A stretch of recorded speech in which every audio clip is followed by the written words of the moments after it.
Chapter 1: The Encounter. The clock on the wall ticked past midnight, its weary hands dragging the seconds along like her body dragging across the greasy kitchen floor. "Careful with that, Carter," her manager snapped, voice dripping with disdain. "If you break another, it's coming out of your paycheck." A couple of her co-workers chuckled behind her back. Grace forced a tight smile, swallowing the sting of humiliation.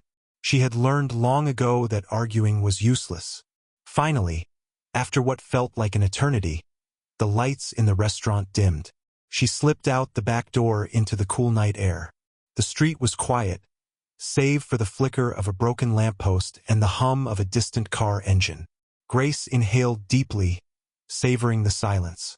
Tomorrow and the next day, she would be free, her 2-day break her only small reprieve from this daily grind. But peace was a fragile thing. Out of the shadows, a tall figure stumbled toward her. At first glance, he might have been any other late-night drunk. A disheveled mess in a wrinkled suit, hair falling into his eyes. Grace instinctively stepped aside, but he lurched at the wrong moment. Crash. He toppled straight into her, and together they hit the pavement in an ungraceful heap. "Hey!" Grace gasped, scrambling under his weight. "Watch where you—" She stopped, her eyes catching his face in the pale light. He was striking. Even in his messy state, he had the sharp jawline and strong features of someone used to commanding a room. But his eyes, though half shut, looked broken. Groaning, he slumped against her. Grace braced herself, steadying him as best she could. "Unbelievable," she muttered, dragging him toward a bench nearby. "Of all the nights, I had to play nursemaid." Just as she managed to settle him, his phone buzzed in his jacket pocket. Out of reflex, Grace fished it out, glancing at the caller ID. It read simply, "Mr. Lee." She hesitated, then answered. "Hello." The voice on the other end was brisk, clipped with urgency. "Where's my boss? Who is this?" Grace looked at the man slumped beside her. "Your boss is drunk in front of Maple Street Diner. He nearly crushed me on the sidewalk." A pause. Then the voice softened, though still tense. "Stay with him. The driver and I will be there shortly. Please." The line went dead before she could reply. Grace sighed, shoving the phone back into his pocket. "Great. Just what I needed. Babysitting duty." She sat beside him on the cold bench. For a moment, she watched him. His chest rising and falling, the faint crease between his brows even in sleep. Something about him felt out of place. He didn't look like a man who belonged on a random sidewalk. His suit, though wrinkled, was expensive. His shoes polished, though now scuffed. Exhaustion tugged at her. She leaned back against the bench, meaning only to rest her eyes. But his head shifted, heavy against her shoulder, and before she realized it, her own head tilted gently until it rested against his. The world blurred into silence. When headlights finally swept across the street, Grace jerked awake, startled to realize she had been sleeping with a stranger's head so close to hers. A black luxury sedan pulled up. A middle-aged man in a crisp suit, Mr. Lee, hurried out, followed by a driver. His eyes widened at the sight before him. Ethan Blackwell, Billionaire CEO, leaning so comfortably against a woman he didn't know. Grace quickly stood, stepping aside as the men lifted him into the car. "Miss," Mr. Lee said, his voice lower now, cautious. "Thank you for staying with him. He doesn't usually allow people near him." Grace blinked in confusion. "I didn't exactly have a choice." He gave her a brief, knowing look, then slipped a sleek business card into her hand. The embossed letters glimmered under the streetlight. Blackwell Enterprises. Before she could ask, he turned and climbed into the car. The sedan disappeared into the night, leaving Grace standing alone, card clutched between her fingers. She shook her head, muttering to herself, "What a night!" Yet something told her this wouldn't be the last time she saw him. Chapter 2: The Shocking Return. The clatter of dishes rang out across the restaurant as Grace balanced 3 heavy trays at once, sweat prickling at her temples. Her manager stood by the counter, arms crossed, barking orders like a drill sergeant. "Faster, Carter," he snapped. "Customers are waiting, and you're moving like a snail." A couple of co-workers snickered, exchanging smug looks as she passed. Grace bit back the retort burning on her tongue. She needed this job no matter how miserable it made her. Her shift had barely begun, but already the familiar dread had settled in her stomach. The bell above the diner door jingled. Grace didn't look up at first, too busy balancing the tray of coffees. But the sudden hush in the room made her pause. The low buzz of chatter faded, replaced by a murmur of recognition. She glanced toward the door, and nearly dropped the tray. The man who stumbled drunkenly into her life 3 nights ago now stood in the doorway, transformed. Gone was the disheveled mess who leaned on her shoulder like dead weight. In his place was Ethan Blackwell, tall, impeccably dressed in a tailored charcoal suit, his dark hair combed neatly, his expression sharp enough to cut glass. His presence commanded the entire diner. Even the usually rude manager straightened his posture, adjusting his tie nervously. Grace's heart pounded. What is he doing here? Before she could move, the restaurant's current owner bustled out of the back office, beaming with pride. "Ladies and gentlemen," the man announced, voice loud enough to carry across the room, "I'd like you all to meet your new boss. This establishment has officially been purchased by none other than Mr. Ethan Blackwell." Gasps rippled through the crowd of staff. Some whispered in awe, others in disbelief. Grace froze where she stood, the tray trembling in her hands. Ethan's eyes swept the room. They skipped past the gawking waiters, the wide-eyed cooks peering out from the kitchen window, and the fawning manager. Instead, his gaze locked onto Grace. A slow, knowing smirk tugged at his lips. "We've met before, haven't we?" he said, voice low but clear enough for the entire diner to hear. Grace's stomach dropped. Heat rushed to her cheeks as every head turned toward her. And in that single moment, she knew her life was about to change forever. Chapter 3: The Offer. The rush of the announcement still lingered in the air long after Ethan had disappeared into the back office with the old owner. Grace, trying to steady her shaking hands, stacked dishes and wiped tables in silence, pretending not to notice the sidelong glances from her co-workers. By the time her shift ended, the restaurant had emptied. The dim light above the counter flickered, casting long shadows across the booths. Grace tied her apron strings loose, ready to bolt, when a voice cut through the quiet. "Grace Carter." She turned sharply. Ethan leaned casually against the office doorway, his jacket draped over one arm, his tie loosened just enough to make him look less like a businessman and more like something far more dangerous. Her heart skipped. "Mr. Blackwell," she stammered. "Ethan," he corrected smoothly, striding toward her. His steps echoed against the tiled floor. "I wanted a word." Grace straightened, forcing calm into her voice. "If this is about the other night." "It is," he said, cutting her off. His gaze locked onto hers, steady and unreadable. "You didn't leave me. Most people would've. But you didn't. That means something." Her throat tightened. "Why does he make everything sound like a test I don't remember taking?" "I couldn't just leave you on the street," she muttered. A flicker of amusement crossed his lips. Then his tone shifted, calm, deliberate. "I want you to stay here, not just as a waitress. I'm offering you the assistant manager position." Grace blinked, stunned. "Assistant manager?" "Yes." He tilted his head, studying her reaction. "You've got more backbone than the rest of them combined. I need someone who isn't afraid to tell me the truth." Her first instinct was suspicion. Why her?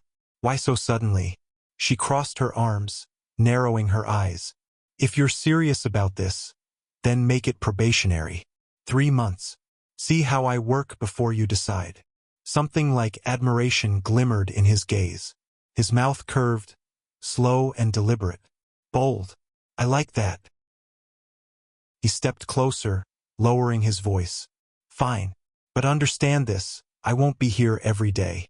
Running Blackwell Tech keeps me busy, which means you'll have to report to me daily.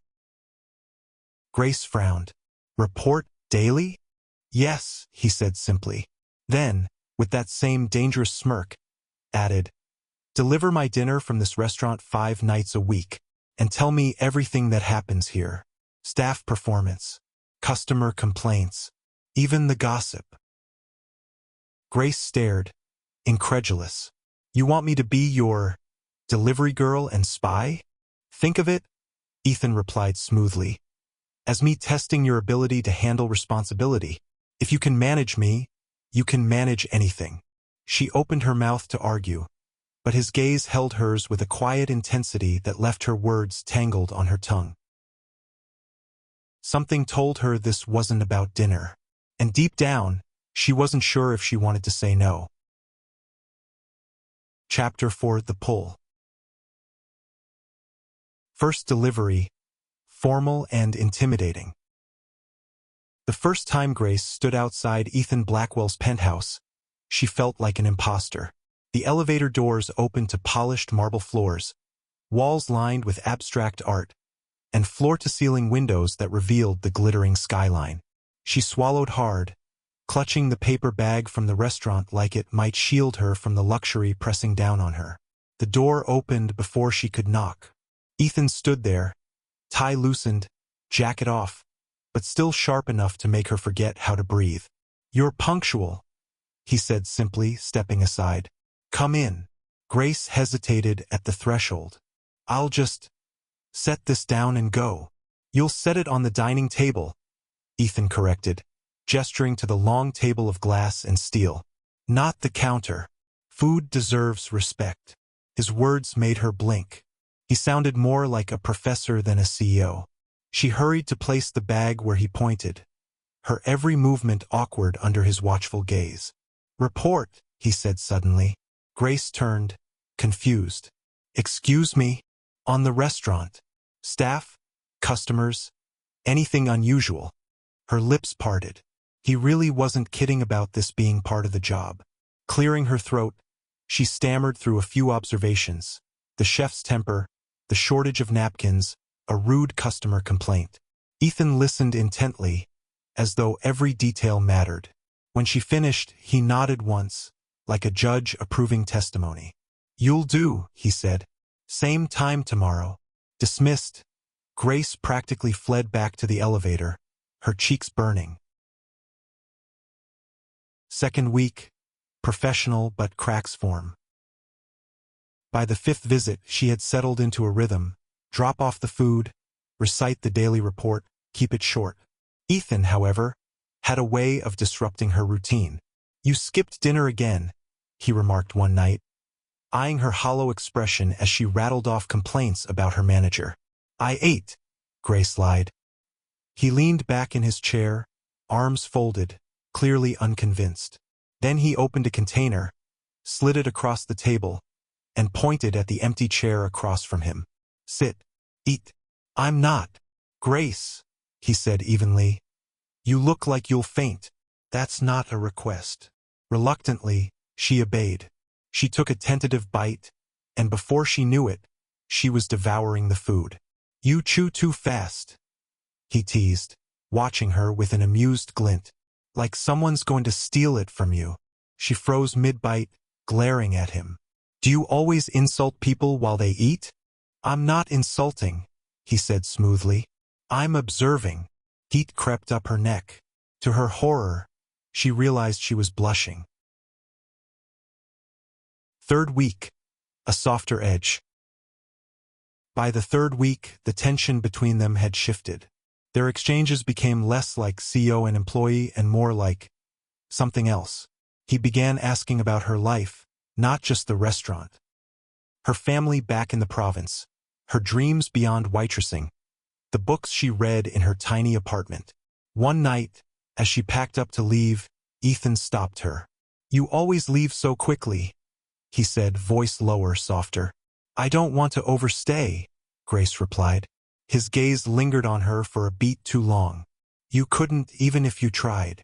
Her pulse quickened, and she left before he could see the flush in her cheeks.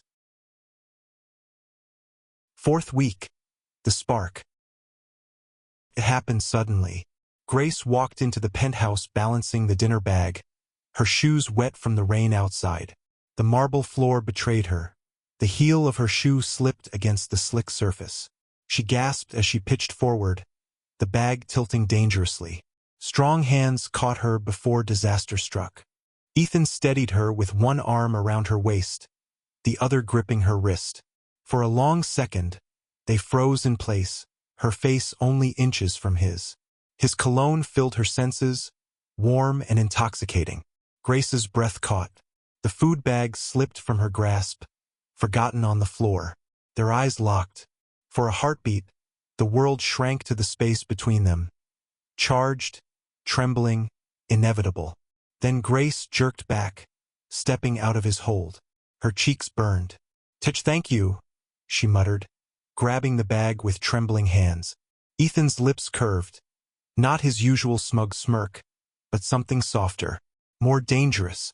Grace hurried toward the door, her heart thundering. She knew it then. She was wavering. And it terrified her. Chapter 5. The Gala. The whispers had been growing louder every day. Grace could feel them crawling up her back whenever she walked through the restaurant. She's sleeping with the boss, one server muttered as she passed. No wonder she got promoted, another sneered. I should have flirted with him first. Her manager didn't even bother to hide his smirk. Careful, Carter. Don't think your pretty face will save you when he gets bored. The sting was sharp, but before Grace could speak, a familiar voice cut through the air, low, cold, lethal. Say another word, Ethan said, his presence filling the room like a shadow. He stood at the doorway, immaculate in a dark suit, his gaze sweeping across the staff like a blade. Mock her again, and you're fired. The room fell into silence. No one dared move.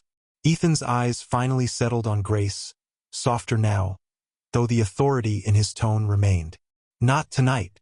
Cancel the delivery. You're coming with me. Grace blinked, stunned. Coming with you? To a gala, he replied simply, as if it were the most natural request in the world. Before she could protest, arrangements were made. Hours later, Grace found herself in a high-end salon, surrounded by mirrors and stylists who worked with swift precision. Her hair was swept into elegant waves, her makeup carefully crafted to highlight features she never thought of as striking. A boutique delivered gowns for her to try, and after much protest and fumbling, she was fitted into a shimmering navy dress that hugged her figure in ways she wasn't prepared for. When Ethan arrived to collect her, his eyes lingered for a beat too long. Admiration flickered there. So subtle she almost doubted it, but it made her pulse skip. She quickly looked away, telling herself she imagined it. The gala was a world she had no business entering. Glittering chandeliers spilled golden light over a sea of tuxedos and silk gowns. The murmur of wealthy guests filled the grand hall, and Grace felt like a misplaced puzzle piece. Who is that girl? One woman whispered loudly enough for her to hear. Isn't Ethan supposed to be dating that model? Another added, her painted lips curling into a smirk. Oh, maybe the gossip is true. He's having an affair with a waitress. Grace's stomach churned. She wanted to disappear, to melt into the floor. But before the panic could swallow her, Ethan's arm slipped firmly around her waist, pulling her close. Don't mind them, he murmured near her ear, his voice steady, grounding. She nodded, though her heart still pounded. Later, under the glow of chandeliers, he led her to the dance floor. His hand rested lightly on her waist, guiding her with effortless grace. At first, she tried to focus on the steps, but his touch lingered, his fingers pressing ever so slightly into her hip. Heat rushed to her face. She couldn't do this. Not here. Not with him watching her like that. She broke the moment, her voice shaky. I feel tired. Can I go home? Ethan stopped, searching her face as if trying to read the words she wasn't saying. Then, with a slow nod, he guided her off the floor, his hand still steady on her back. Grace exhaled, her chest tight. She had wanted distance, yet part of her dreaded what might happen if he actually gave it to her. Chapter 6: A Vulnerability. The car ride home was quiet, the hum of the city beyond the tinted windows a distant echo. Grace sat with her hands folded tightly in her lap, her gown pooling around her ankles like borrowed armor. Ethan sat beside her, his profile sharp against the glow of passing streetlights. She wanted to thank him for stepping in, for shielding her from the whispers and stares. She wanted to say something, anything, that would make sense of the tangled knot in her chest. But the words stuck, heavy and uncertain. Finally, she blurted out the thought that had been gnawing at her since the night they met. Why were you drunk the first time we met? The question seemed to hang in the air, heavier than it should have been. Ethan's jaw tightened, his gaze fixed on the window for a long, silent stretch. She almost regretted asking until he finally spoke, his voice low, stripped of its usual commanding edge. Because my girlfriend left me, he said. She wanted to be a model. She said I was holding her back. The confession caught her off guard. She had expected an excuse, maybe a shrug and a smirk. Not this raw honesty, the kind that carved shadows into his features. Grace turned her head slightly, studying him. The powerful CEO who intimidated an entire restaurant now looked human, bruised in ways no amount of wealth could cover. Softly, she asked, "Then why buy the restaurant?" This time, Ethan looked at her, and in his eyes there was something that unsettled her more than arrogance ever could, longing. "Because that was her favorite place," he said. His tone was calm, but the words ached. "If she ever comes back, I want her to find me there, waiting." Grace's breath caught. The car continued to glide through the city, but her world tilted. She should have felt angry at his confession, or at least indifferent. It wasn't her business. But instead, a sharp pang pierced her chest. He wasn't waiting for her. He was waiting for someone else. And yet, as he sat beside her, shoulders heavy with old wounds, she couldn't stop the sadness from twisting into something else, something dangerously close to empathy. She turned her face to the window, hiding the storm in her eyes. Because for the first time, she realized Ethan Blackwell might not just be the arrogant billionaire pulling her into his orbit. He was also a man still tethered to a love he couldn't let go. And that terrified her more than anything. Chapter 7: Growing Closer. 2.5 months had passed since Grace first began delivering dinner to Ethan's penthouse. What once felt like a chore had transformed into something she found herself looking forward to. Their dynamic had shifted in ways she couldn't quite name. The conversations that started with stiff reports about the restaurant had turned into long exchanges over dinner. At first, she'd sit across the table nervously, focusing on the food. But Ethan had a way of asking questions that slipped past her guard. "What did you want to be when you were little?" he asked one evening, casually pouring her a glass of water. Grace laughed softly, embarrassed. "A teacher. But that was before I realized tuition was a dream I couldn't afford." "You'd have been good at it," Ethan said matter-of-factly. "You have patience, and a way of making people feel heard." The compliment caught her off guard, sending a flush to her cheeks. She quickly tried to turn the spotlight back. "And you? What did you want to be?" "Surely not a tech CEO." Ethan leaned back, thoughtful. "I wanted to be invisible." Her brows furrowed. "Invisible. My parents expected me to be perfect, to win, to build. I thought if I could disappear, maybe they'd stop looking at me like a project." His lips curved into a bitter smile. "Didn't work out that way." Grace stared at him, the silence heavy between them. For once, she saw not the billionaire, not the arrogant boss, but a man shaped by loneliness. The nights blurred into a rhythm.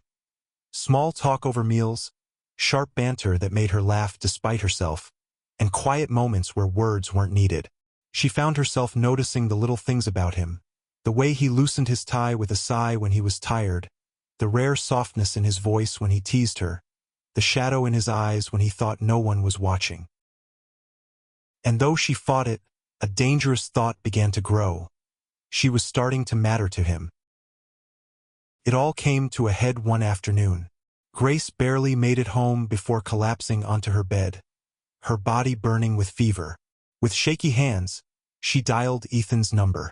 I can't deliver tonight," she whispered. "I'm sick. Sorry. You're alone." His voice was sharp, alarmed. "Yes, my family's back in the province. I'll be fine, I just need rest." But the line went dead. Minutes later, a knock rattled her door. Grace struggled to her feet, opening it to find Ethan standing there. No suit tonight, just a sweater, a grocery bag in hand. He brushed past her without waiting for permission, setting down the bag on her kitchen counter. Soup, medicine, thermometer. Grace blinked, startled. "You came all the way here? You think I'd let you suffer alone?" His tone was matter-of-fact, but his eyes betrayed something else. Concern, worry. He guided her back to bed, pulling the blanket up gently. Then he sat by her side, pressing a cool, damp cloth to her forehead. Grace's chest tightened, her fevered mind struggling to reconcile this version of Ethan, the ruthless CEO, with the man quietly tending to her in her shabby apartment. For a long moment, neither spoke. His hand lingered just long enough for her to feel the warmth of his touch despite the cloth. And it was in that silence that she realized the truth. This wasn't an arrangement anymore. This wasn't about business or gossip or debt. Something real was beginning to take root between them. And Grace wasn't sure whether to embrace it or fear it. Chapter 8: The Ex Returns. The whispers had turned venomous. Grace couldn't walk through the restaurant without feeling their eyes on her. "She's using him," a hostess hissed behind her back. "Sleeping her way to the top," another server muttered, loud enough for customers to hear. The words burned, but she kept her head down. What broke her resolve was the newspaper left on the counter that morning. The headline screamed across the glossy page: "Waitress catches billionaire's heart, mystery woman at gala identified." A grainy photo showed Ethan holding her close on the dance floor, his hand at her waist, her eyes caught mid-blink as though she were guilty of some terrible sin. Grace wanted to shred it into pieces. Instead, she forced herself to keep working, cheeks hot with humiliation. The diner bell jingled. Her heart froze. Ethan walked in. He looked different in daylight, without the shield of boardrooms or gala chandeliers. More exposed, more real, and yet all Grace could think of were the words stabbing her from every corner. Charity case. Mistress. Joke. "Why are you here?" she asked, her voice low, shaky. Ethan stepped closer, ignoring the stares of her coworkers. "Because we need to talk." Her chest tightened, anger and hurt spilling out in a bitter whisper. "Do you enjoy this? Making me your charity project?" His jaw clenched. "You're more than that to me." She wanted to believe him. She almost did until the door opened again. The room shifted as if the air itself knew what was coming. A woman entered, tall, elegant, draped in a cream silk dress that caught every eye. Her perfume announced her before her voice did. Vanessa. Grace didn't need to be told who she was. The resemblance to the photos in magazines, the way whispers rippled instantly through the staff, it was obvious. "Ethan?" Vanessa breathed, striding forward like she belonged to him. Before anyone could react, she wrapped her arms around him, pressing herself against his chest. "I missed you," she said, voice trembling with sincerity. or something that sounded like it. I was wrong. Can we try again? The diner went silent. Grace's blood ran cold. She stood frozen, her heart pounding in her ears as she stared at Ethan, waiting, needing him to push Vanessa away. But he didn't. He just stood there, stunned, arms half raised in hesitation. The sight gutted her. Grace's throat tightened as tears pricked her eyes. She whispered, so faint only he could hear, "I knew I was only temporary." She turned, bolting for the door. "Grace!" Ethan called after her, moving to chase. But Vanessa's arms tightened around him, her hold fierce and possessive. "Don't!"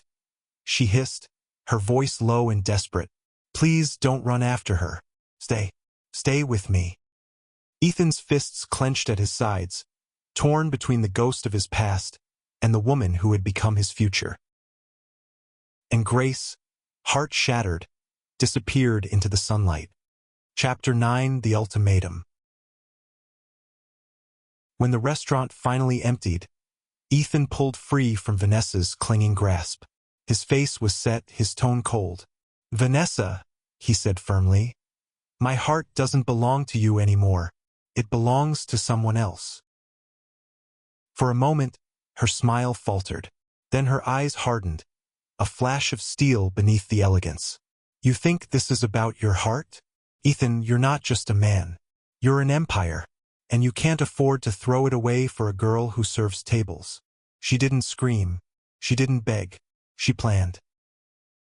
Within days, she had walked into the boardroom of Blackwell Enterprises, her voice polished and persuasive. "He's risking everything for her. Investors are nervous. If Ethan continues down this path, the company suffers."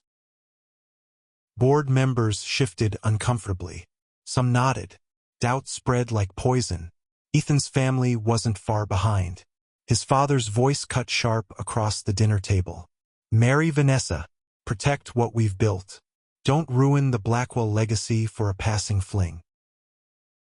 The weight of their words pressed down on him, but Ethan's silence was his only rebellion. Vanessa wasn't satisfied.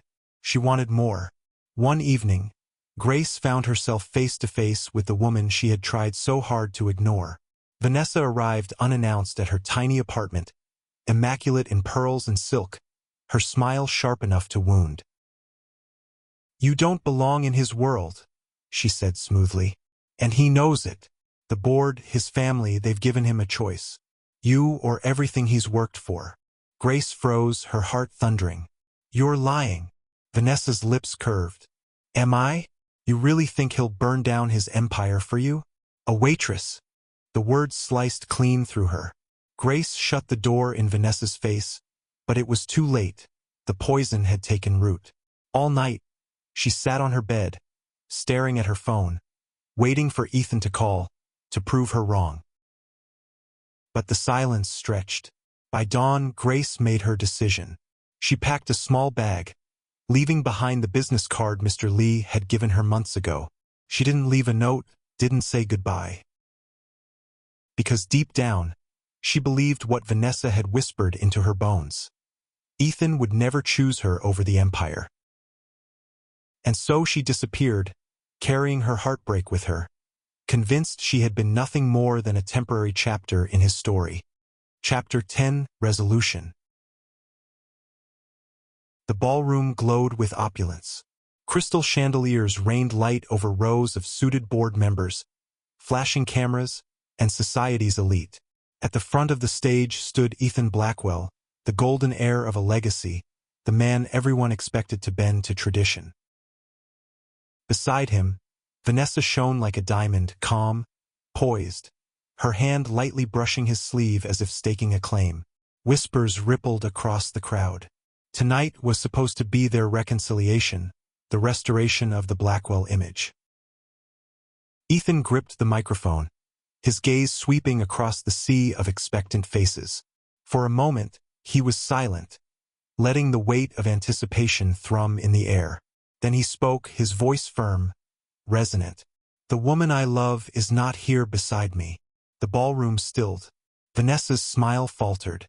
"She's the one who saved me when I was lost, Ethan continued, his tone breaking through the hush like a blade. The one who saw me as a man, not a name. And I will spend the rest of my life proving she is not temporary. She is forever. Gasps, murmurs, the frantic whirl of cameras. Board members shifted in alarm. Society women clutched their pearls. Vanessa's face hardened in disbelief. But Ethan didn't wait for their reaction.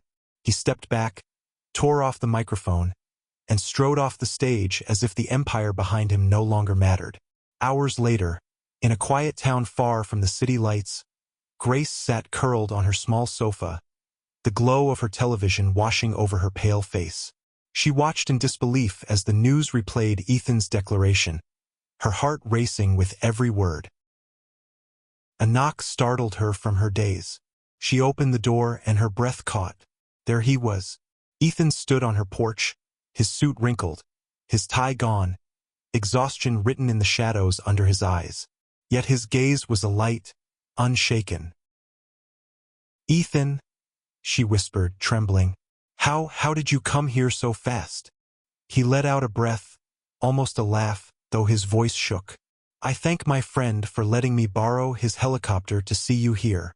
Before she could speak, he stepped closer, taking her hand in his.